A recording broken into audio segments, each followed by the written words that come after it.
En septembre dernier, j'ai démarré ma moto. J'ai posé la béquille sur le parking de ma régie pub, une société de production vidéo à Auray. Alban et toute l'équipe m'ont ouvert leurs portes pour que je puisse vivre une nouvelle expérience dans le cadre de ma VAE, une validation des acquis d'expérience. Et à travers ce making-of, on va se poser une question que beaucoup de vidéastes, de réalisateurs ou de chefs opérateurs se posent. Faut-il vraiment faire une école de cinéma pour faire du cinéma? Allez, je t'emmène avec moi. Pour moi, c'est parti. Action. On va essayer de faire un son qu'il n'y ait pas trop de bagnole derrière. Alban, gérant de la société Ma Régie Pub depuis une dizaine d'années, réalisateur audiovisuel depuis une vingtaine d'années. J'ai commencé par la photo il y a très très longtemps, quand j'étais gamin. Ado, la photo argentique évidemment, avec un labo, un agrandisseur. Donc je développais moi-même mes pellicules et je faisais mes tirages. Ah oui, là-bas. J'ai longtemps été animateur et quand j'étais animateur, j'ai fait beaucoup de vidéos. D'abord avec d'autres, puis ensuite avec mon matériel. Et assez naturellement, quand j'ai arrêté ce métier-là, à peu près dans les 30 ans, j'avais envie de faire quelque chose de plus créatif de ma vie et de monter une boîte, d'être un peu plus autonome, indépendant. Donc là, tu en as un peu de temps là, non? On a un petit peu de temps, bien. Ouais. Sachant que j'ai l'autre version aussi. On est bien. Ouais, c'est pas mal ça. Ouais, parce que j'ai des gros reflets. Bah, c'est ça. Les reflets de quoi? Que j'ai la fenêtre? Bah, de la lumière. Prends les lettres sur les lettres, après t'as les vis là. Ouais. Alors tu vas peut-être te mettre un peu plus loin pour le Et j'avais des amis qui bossaient dans l'audiovisuel, qui étaient aussi journalistes. Et donc je me suis lancé en indépendant au départ dans l'audiovisuel, dans la vidéo, plutôt en tant que cadreur, monteur. Dans un premier temps, je bossais avec des journalistes, quelqu'un qui était dans la journaliste plutôt presse, et un autre qui était plutôt dans le journalisme sportif vidéo. On a fait ça une dizaine d'années, puis ensuite plus seul. En fait, vous n'allez pas vous écarter, vous allez venir tout droit. Parce que c'est super quand vous êtes... voilà. Okay. Il faut venir tout droit, vraiment tout droit. Les enfants, ils appellent comment? Ouais, ça c'est cool. Je me suis lancé un peu tout seul avec ma clientèle perso, et puis petit à petit, j'ai monté une boîte avec, en tout cas sollicité ou sur une demande liée au cinéma d'Auray, pour monter une régie, pour proposer une régie. Donc maintenant, ça fait 10 ans. 10 ans que la régie, Ma Régie Pub existe, liée à une demande de départ du cinéma d'Auray. Et donc voilà, ça fait 10 ans qu'on développe cette régie. Aujourd'hui, on a une quinzaine de cinémas en régie directe. J'ai plus de canon. Il y en a pas un. Ah si, il y a un cadeau. Soit on reste dans le flou carrément, ou soit Alexis suit le point jusqu'à la fin. Ah non, on suit pas, on fera du flou. Ah ouais. Ah oui, donc on... Ah non, Ouais, Oui, garde alors, un point je me fixe disais, et on fait que du net, ouais, bien sûr. Moi je m'appelle Kylian, je suis freelance depuis peu. Je viens de me lancer et donc je suis vraiment spécialisé dans l'image, donc chef opérateur mais aussi étalonneur. Et je suis aussi polyvalent, je peux autant intervenir sur du montage que voilà, sur du tournage. Ouais c'est bon, je pense qu'on va attendre avec moi. En fait j'attends, je réfléchis à ce que je vais faire maintenant. Je sais pas où tout est vraiment Ah oui, oui, ouais. Ah oui. Ah oui, parce qu'on a les reflets. Ouais, on a la fenêtre, je vais voir. Ouais. Alors moi ça va faire presque 4 ans que je travaille avec Ma Régie Pub. Donc j'ai pu à la fois travailler avec eux en tant qu'alternant, voilà, il y a longtemps, où j'ai pu me former et prendre du coup de l'expérience et apprendre du coup beaucoup sur de l'image, mais aussi beaucoup sur la partie montage. Parce que moi à la base j'ai fait un BTS audiovisuel option image pure. Donc je suis arrivé à la base pour faire que du tournage, mais j'ai pu du coup aussi vraiment apprendre d'autres spécialités au sein de Ma Régie Pub. Et donc bah, maintenant j'ai un peu grandi, j'ai pris mon envol et on va dire maintenant je suis en freelance et je peux travailler à la fois avec eux mais à la fois avec d'autres boîtes et voilà. Je pense toujours que c'est intéressant de faire des écoles, d'apprendre avec des sachants, avec des professeurs. Peut-être plus que des professeurs dans ce métier-là, enfin, ou autant, au moins autant que les professeurs, c'est bien d'apprendre avec des professionnels. Qui n'est pas que des professeurs qui ont fait que de la théorie toute leur vie, mais des gens qui ont vraiment travaillé dans ce milieu-là. Je crois quand même que c'est le cinéma en soi, peut-être l'audiovisuel de manière plus globale, est une école un peu de la vie. Peut-être le journalisme est plus à même d'orienter vers ces métiers-là, mais en gros, c'est un métier qui demande de la persévérance, qui demande beaucoup de curiosité. Je pense que ce qui est intéressant avec le BTS audiovisuel, c'est que par rapport aux gens qui peuvent apprendre de façon autodidacte et qui vont aller par tuto, par différentes expériences, on va voir des vidéos sur YouTube. Là, en fait, la différence, c'est qu'il y a vraiment un côté rigueur et technique très très poussé dans le BTS. Voilà, c'est très axé télé, live, plein de choses comme ça, avec des installations plus complexes. Il y a toutes ces parties-là qui peuvent être intéressantes, aussi tout ce qui est partie physique et technique pour vraiment apprendre le fonctionnement des caméras. Ça peut quand même vraiment servir si on veut pousser dans l'image, tout ce qui est chef opérateur et compagnie, ça peut beaucoup aider. Voilà, pour comprendre le log, tout ça, plein de choses qu'on entend mais qu'on ne comprend pas forcément techniquement. Go, action. Coupé était pas mal, après j'étais pas super au point à la fin mais j'étais rapide. Gaëlle, responsable commercial chez ma régie pub. Je suis arrivée dans ma régie pub il y a 5 ans en tant que chargée commerciale pour développer toute cette partie, rendre qui est le client, ses attentes, ses envies et comprendre aussi ce qu'il pourrait aimer mettre en image pour refléter son entreprise correctement. Au fur et à mesure du temps, j'ai eu une vraie appétence pour la partie aussi production parce qu'en interne, il a fallu travailler avec les équipes. Je mettais en lien donc le client, il fallait lui proposer des scénarios parce qu'il fallait lui donner envie et donc essayer de lui faire mettre en avant son entreprise via l'image. La technique, c'est intéressant, mais n'importe qui, je pense, peut apprendre la technique quand il est bien motivé.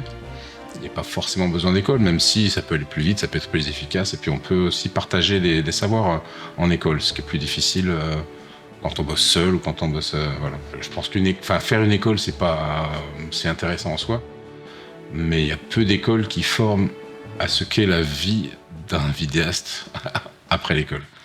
Il faut se dire qu'entre certains plans, il y a effectivement un temps qui est plus long.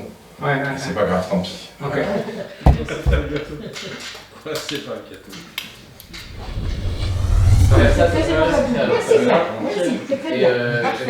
Oui, je suis autodidacte. Moi, j'adore m'adapter, j'adore découvrir des nouvelles choses. Je trouve ça passionnant de toujours se donner des challenges. Moi, je sors de la restauration, rien à voir. Donc, j'ai eu la chance quand même de beaucoup voyager. Ça m'a ouvert quand même aussi pas mal de portes. La relation avec les gens, c'est ce que j'aime le plus. Et ça, je le retrouve aussi dans mon travail parce que ça va être la grosse partie de mon boulot, c'est d'être toujours en contact avec des gens, le relationnel. J'ai aussi un commerce, donc oui, en fait, j'apprends, j'aime découvrir et j'aime faire des nouvelles choses au fur et à mesure et toujours gravir des nouveaux échelons et je sais pas où ça m'amènera plus tard, mais en tout cas, l'idée c'est de toujours avoir des compétences de plus en plus et d'acquérir ces compétences et qu'elles emmènent sur un autre chemin et les rencontres vont faire qu'on va développer aussi à chaque fois des parcours professionnels différents.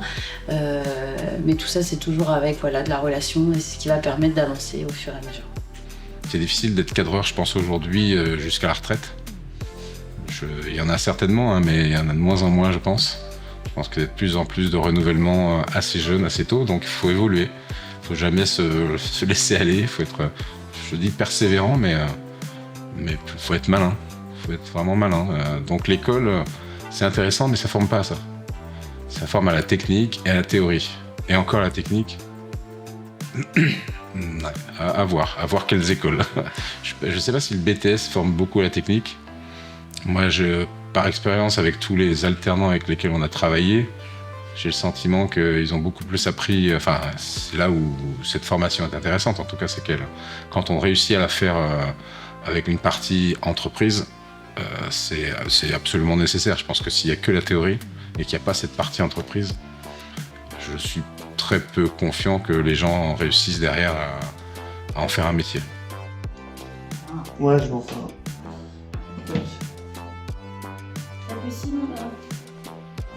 Et donc il a fallu travailler avec toute la partie production, les cadreurs, les monteurs. Et du coup, j'ai adoré en fait diriger ces équipes sur des tournages et un peu gérer toute la partie prod. Pour créer un lien aussi avec le client. Et donc lors de ces différents tournages d'entreprise, forcément, j'ai découvert toute cette partie technique, la façon de mettre en image des choses. Et aussi, il y a une autre partie qui peut être pas mal, c'est que quand on débute, souvent du coup aussi, même si on est appris en autodidacte, on a démarré avec un certain matériel. Et ce qui est intéressant en BTS, c'est qu'on peut tester beaucoup de matériel différent, et souvent du matériel très haut de gamme. Donc là, ça permet aussi, pour un budget plus réduit, de tester beaucoup de choses sans se ruiner. Et de faire du coup aussi des projets en équipe. Voilà, si on est aussi habitué à travailler seul, c'est vraiment le côté coopératif qui est intéressant.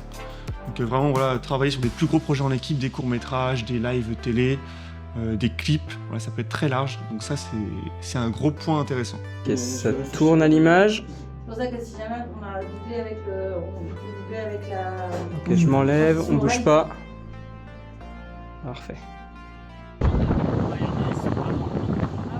Se mettre en cohésion, voilà, tous les postes qui se retrouvent sur un tournage, que ce soit le chef-op, mettre le cadreur, le réalisateur, et gérer en fait toute une équipe. Je trouve ça passionnant, et de corréler en fait tous ces gens ensemble pour créer en fait, donner de l'émotion.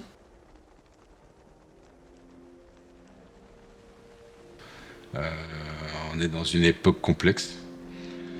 À la fois complexe mais aussi compliquée parce que les crises aidant, la crise du Covid, on a subi tout un enchaînement de crises, je dirais, collectives, sociales. Alors pas seulement nous dans l'audiovisuel, mais la communication est toujours l'un des premiers secteurs visés à partir du moment où les finances se réduisent. Donc les entreprises communiquent moins, mettent moins d'argent dans ces espaces-là. Donc on en subit toujours les conséquences les premiers, parce que faire un film, ça a quand même un coût. On ne sait pas de quoi sera fait demain. Et puis les cinémas, c'est jamais gagné. Les cinémas, on annonce toujours la mort des cinémas. Ils sont toujours là, toujours présents et toujours bien vivants. Mais voilà, l'éternité n'existant pas, vaut mieux se préparer à des changements radicaux. Donc donc évoluer, nous aujourd'hui on fait surtout de la régie publicitaire cinéma, on fait aussi de la production audiovisuelle au-delà des publicités cinéma. Donc cette partie-là on va la développer fortement. Mais il y a peut-être d'autres espaces aussi sur lesquels on pourrait aller frayer un peu et expérimenter nos savoir-faire. Peut-être le podcast, la radio, est forcément un axe de développement qui à la fois est très, très intéressant, mais qui est aussi imposé d'une certaine manière, parce que je pense que ceux qui ne prendront pas le virage de l'IA aujourd'hui risquent d'en payer cher les conséquences demain. Donc ça fait partie des choses à réfléchir et à intégrer dans nos process. Voilà, cette vidéo touche à sa fin. Si elle vous a plu, n'hésitez pas à vous abonner et à mettre un pouce bleu. J'espère qu'elle vous a été utile. De mon côté, ça fait maintenant 5 ans que je fais ce métier dans l'audiovisuel en tant qu'autodidacte et sans école. Le stage que j'ai réalisé avec ma régie pub est dans l'optique de réaliser une VAE pour obtenir un diplôme, le BTS audiovisuel. Mais pour ma part, grâce à cette expérience, j'ai pu comprendre que un diplôme, ce n'est qu'un bout de papier. La vraie expérience, elle se trouve en fait avec des professionnels, des gens avec qui j'ai pu travailler. Et comme le dit Alban dans la vidéo, il est important de faire des formations et être avec des sachants. Des personnes qui connaissent le métier et qui sont allées sur le terrain. Et je pense qu'un BTS audiovisuel peut être intéressant pour des personnes qui n'ont jamais touché à une caméra. Et là tout de suite, je vous laisse avec les 2 pubs sur lesquelles j'ai pu participer pendant mon stage avec ma régie pub. Sur ce, je vous dis éclatez-vous en photo et en vidéo et on se dit à très bientôt. Allez, ciao!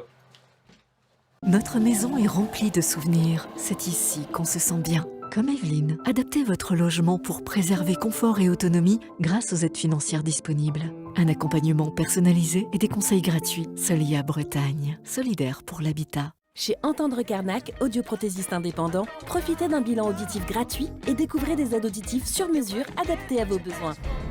Appréciez aussi nos protections auditives personnalisées pour le sommeil, anti-bruit ou anti-eau.